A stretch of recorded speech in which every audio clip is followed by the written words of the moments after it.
Joint secretary stationery association Urdu बाजार लाहौर मोहम्मद कासिम शाहिद ने FBR Lahore के चीफ से टैक्स पॉलिसी पर अहम मुलाकात की।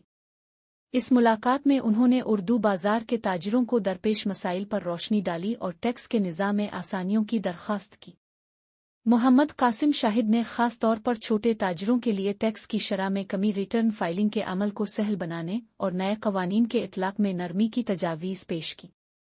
FBR चीफ ने उन मसाइल को गौर से सुना और यकीन दहानी कराई कि छोटे ताजिरों के लिए मुनासिब इक़दामात किए जाएंगे ताकि कारोबारी तबका मुल्की मईशत में बेहतर किरदार अदा कर सके। ये मुलाकात ताजिरों और हुकूमती इदारों के दरमियान ताउन को फ़रोग़ देने के लिए एक मुस्बत कदम साबित हुई। FBR लाहौर के चीफ ने ताजिरों के मसाइल एक दोस्ताना माहौल में गौर से सुने और उनकी अहमियत को तस्लीम किया। उन्होंने ताजिरों को यकीन दिलाया कि उनके मसाइल आला हुक्काम तक पहुंचाए जाएंगे ताकि मुनासिब हल तलाश किया जा सके। FBR चीफ ने ताजिरों के साथ ताउन को फ़रोग़ देने और उनके लिए टैक्स के निज़ाम को आसान और सहल बनाने की ज़रूरत पर जोर दिया। इस मुलाकात का मकसद न सिर्फ ताजिरों के मसाइल का हल तलाश करना था, बल्कि सरकारी इदारों और कारोबारी बरादरी के दरमियान बाहमी एतमाद को मजबूत करना भी था।